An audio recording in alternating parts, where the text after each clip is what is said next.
Hi there guys, I'm Nikhil from Grady Tech, and in this video, I'll be unboxing and doing a hands-on review of the Infinix Smart 8 Plus. Now I don't know the exact pricing of this phone, but it should be around 7,000 rupees or 6,500 rupees, and you'll also have ICICI instant discount. I'll let you know the actual price in the description, but for now let's just consider this phone as somewhere around 7,000 rupees. For just around 7,000 rupees, this phone packs a lot of cool stuff. For starters, it comes with a punch-hole design display with 90Hz screen refresh rate, a 6000 mAh battery with 18 watts fast charging, and it also has a 50 megapixel primary camera, fingerprint scanner, and all this at just around 7,000 rupees. So I'm really excited to see how this phone turns out. So without any further delays, let's get on with the unboxing. So once again, here's a quick look at the box. It's completely in green and it says Infinix Smart 8 Plus. By the way, I forgot to mention it comes with 128GB of storage and it says 8GB, but in brackets it says 4+4 RAM. So basically this phone comes with 4GB of RAM and you can extend it up to 4GB. And since you are already getting 128GB storage variant, I would definitely recommend you to do that. Now let's unbox it. First we have the phone itself, followed by the documentation, 18-watt charger. Next we have a USB Type-C charging cable, followed by the bumper case. And finally we have the SIM card ejector tool. Now let's look at the phone. Now this is how the phone looks on the back and this is how the phone looks on the front. Now first let's have a physical overview. On the back side, this phone has a pretty iconic design, just like the iPhones. So you got a triple camera setup kind of a thing going on, but it actually has a dual camera setup with a 50 megapixel primary camera. In fact, its entire camera module looks pretty similar to an iPhone. Following that, the entire back panel is made of the PMMA material and it has this timber texture, which looks like a very granular thing. Anyway, it is available in 3 colors, shiny gold, galaxy white and timber black, and all these colors look pretty cool. And the most credit definitely goes to its iconic design. Finally, at the bottom, we also have the Infinix branding. By the way, it also has quad LED flash on the back, so it's 4 times brighter. On the front side, we have a 6.6-inch HD Plus display with 90Hz screen refresh rate with a peak brightness of 500 nits. And inside that punch-hole design, we get the 8 megapixel camera for our selfies. Now for the sides, it's completely flat, like once again just like an iPhone. On the right side, we got the power and volume buttons, seem to be made of plastic, but they have a nice clicky feel to them and they are sufficiently elevated. On the top, it's completely plain. On the left side, we have the SIM card tray, housing 2 nano SIM slots along with a dedicated SD card slot. So if you want more storage than 128GB of space, you can still add on an SD card, which is definitely a good feature. Finally, at the bottom, we have the audio jack, which is missing on most phones, followed by a primary microphone, USB Type-C charging port, and the speaker grill. By the way, this phone has just a single speaker, no dual speakers.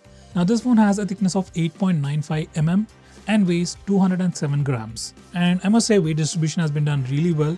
Phone has a bit of weight to it, but doesn't feel all that heavy. Like it obviously has to weigh because it has a 6000 mAh battery.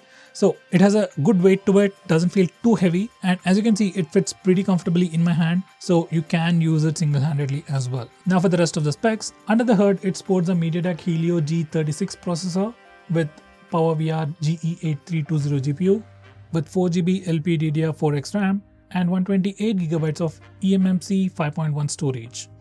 In the battery department, it comes with a 6000 mAh battery, supports fast charging, and also comes with an 18 watts Type-C charger inside the box. By the way, this is how the phone looks with the case on. It just gives you some extra protection. So at least for the starting few days, it's pretty solid. Now this is how the phone looks once we turn it on and switch it up. This is the home screen. We also got an app drawer. Now this is the notification panel. If you swipe from the left side, you can see the notifications, and you can swipe from the right side for quick settings. Now here's the settings page. Let's check out the about section. This phone is running XOS 13, which is based on Android 13 Go. As of right now, it is the November 5th, 2023 security patch, which is okay, I would say. This phone will get 2 years of security updates just like other Smart 8 phones in this price segment. Now coming to the storage department, out of that 128GB of space, we have about 115GB of space for our user apps and user data. Now these are all the sensors this phone has. This phone has literally everything. It even has a gyroscope, so there isn't anything major missing, even though it's an entry-level phone. Now, as for connectivity, as you have seen, it supports dual SIM with a dedicated SD card slot. It has 4G. It supports dual 4G as well, but there is no 5G. And as for Wi-Fi, it has Wi-Fi version 5.0 and Bluetooth version 5.0. And haptic engine on this phone is also pretty decent. I would say it's not horrible. It doesn't sound or it doesn't feel bad. It's okay. For the price, I'd say it's pretty good. Now, coming to the cameras, this is how the camera interface looks like. You don't have a regular photo mode. It just calls it the AI camera. And we also have a dedicated beauty mode followed by the portrait mode and so on. Now these are some sample shots.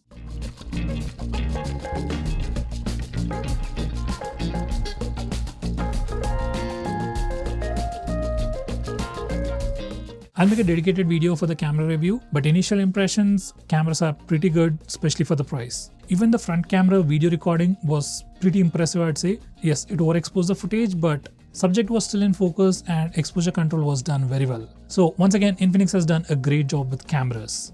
Now let's test the speaker. This one has just a single speaker and it sounds pretty loud enough. Move your body.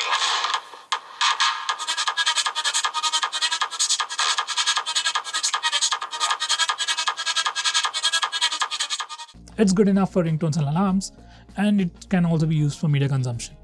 By the way, this phone also has DTS audio, so you can tweak the settings in sound settings. Now let's test the fingerprint scanner. As you have seen, fingerprint scanner is pretty fast. It's definitely usable. And we also have the face unlock feature, just so if you want. And face unlock feature also works pretty well. In low lighting conditions and complete darkness situations, face unlock is slightly slower, but still it's usable and it works really well. By the way, this phone also has a front flash and this is how it looks. And when you're charging the device, it also acts like an LED notification light, which is definitely a pretty cool feature. And on this phone, we can use flash in a different way. Like on other phones, you can just turn on the flash and turn it off. But on this phone, you can turn on the rear flash, front flash, and turn on both flashes at the same time. This is something I found interesting. And finally, coming to Magic Ring, I was really surprised by this feature. By the way, this is my first time seeing this Magic Ring feature, and I must say the execution has been done really well. It only appears in very few instances, like when you try to unlock your phone, you see a face unlock, emoji or animation. Next, whenever you get a call or when you're in a call, you get the timer information, that's second use. Next, when your battery is low, you get an indication. When you're charging, you get an indication. And finally, when your battery is completely charged, you get another animation. These are just 5 animations, but they make the overall experience a step above the other phones. That's a given. Like, honestly, I felt it like it was just a gimmick and it can be done by other phones, but the implementation by Infinix has been really good. So that's another good thing which can make this device stand out more. Now finally, I was a bit skeptical about the performance of this phone. As you know, it comes with a MediaTek Helio G36 processor, so I was expecting it to be slow or lagging quite a lot, but that was not the case. And the reason for that would be Android 13 Go, which is like a skimmed down version of Android 13. So this phone, I've used it for a day and I must say, it's not lagging at all. Everything goes pretty smooth, and because of the 90Hz screen refresh rate, in fact, animations also look much more smoother. So overall, I didn't find any issues, and the battery life so far in my usage was also pretty good. So guys, to conclude, for around a price of 7,000 rupees, Infinix Smart 8 Plus is definitely a pretty good phone. Like, it has all the stuff that you can expect in a 8,000 or a 9,000 rupees phone. Interestingly, it also comes with 128GB of space. So that's another thing which you might have to spend like 10,000 rupees to get. So guys, what do you think about this phone? Do let me know by commenting below this video. If you have any questions about it, comment below this video or any of our latest videos. I'll get back to you immediately. With that said, this is Nikhil signing off. See you next time. Bye bye.